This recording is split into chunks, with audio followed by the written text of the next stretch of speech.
lack of educational opportunities and were deemed unable and unworthy to participate in American society. However, African Americans wanted to prove that the stereotype placed upon them was incorrect. They believed if they were allowed to achieve, they would. Thus, the historically black college or university was born. The HBCU meets the challenges of the 20th and 21st century while still fulfilling the promises of a good education for all people. When the first HBCU, Cheney University, was founded in 1837, it set out to give free African Americans a path to a professional career. The challenges of encouraging our intellect, shaping our minds, and building bridges to our future are all met by HBCUs, much like Cheney University. All of these challenges have made the HBCU what it is today, a passport to the future. Even today, the HBCU fulfills the promises of promoting education and growth in the community. When Jackson State University was founded in 1877, it set to give former slaves an opportunity to gain knowledge. Over the many years, such additions as an engineering building on our campus is proof that the HBCU is moving towards diversity in ways we can learn.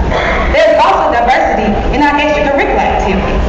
At no other university where you can find a drama club like Mad Drama Performance Troupe.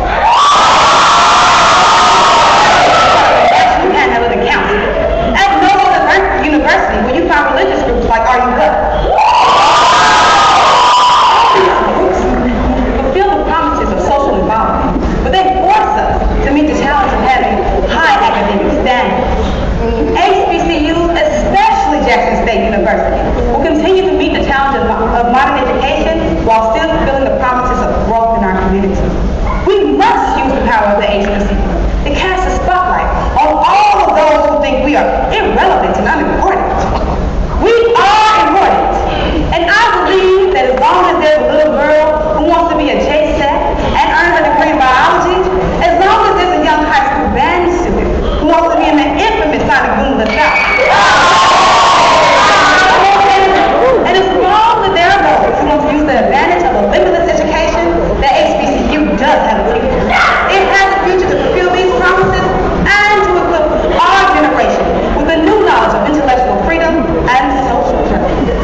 Thank you.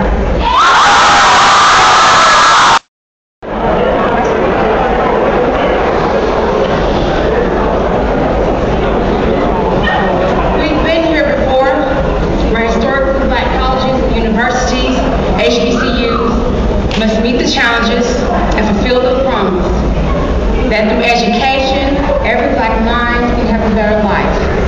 Must meet those challenges and fulfill that promise. We're always fighting and building. Fighting for our freedom and building resistance. Fighting for civil rights and building seeds of marching. Fighting for justice and building presidents. Fighting for an education and building schools. And fighting for a voice and building freedom songs so loud that our ancestors can hear them in their graves and say, oh yes, my children are still fighting and building. We've been here before, challenged with segregation, serving students, many from low-income families, government funding, and the question of relevancy. But our segregation is now where the HBCUs should increasingly open their doors to the minorities, such as whites, Latinos, and Asians. Serving the student is still the priority. We're just now getting reparations from the many years of underfunding. And as for the question of relevancy, it is no longer should HBCUs be built, but should they be closed? But to ask that question is asking, is the bloodshed that so many feel significant? Is our vigorous labor in vain? And is our history honorable? Let us not forget those minds molded in these halls, like Oprah Winfrey from Tennessee State, Nikki Giovanni and W.E.B.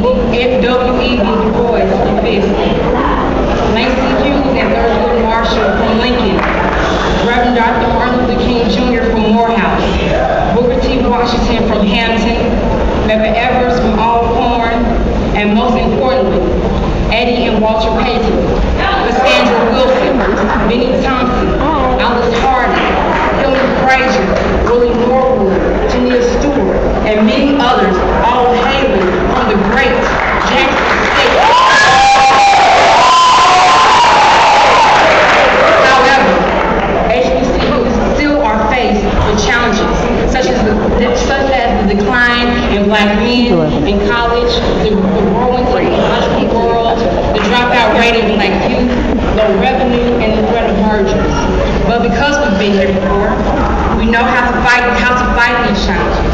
We must fight to increase the enrollment of black men by building up black men.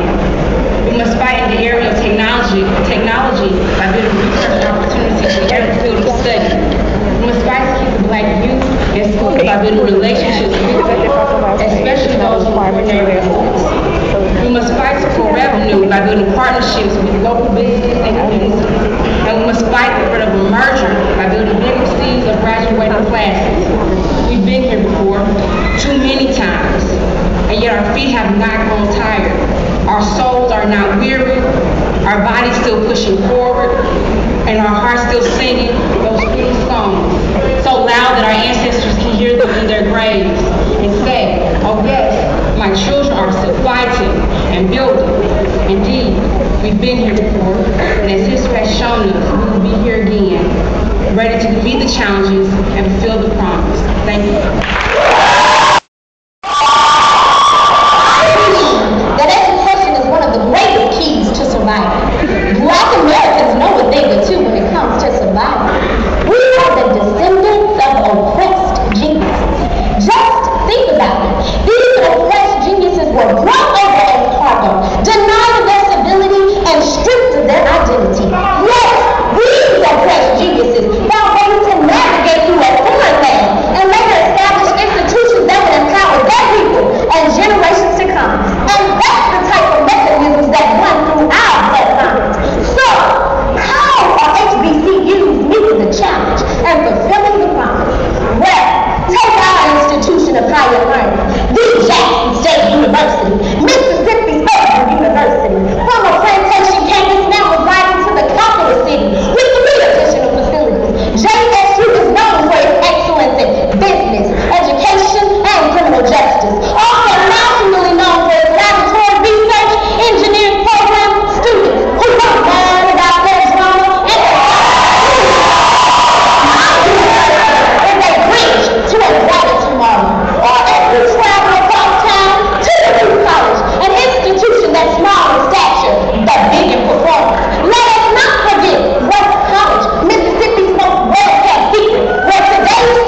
prince, honest, and lives his life with the utmost integrity and lives responsibly.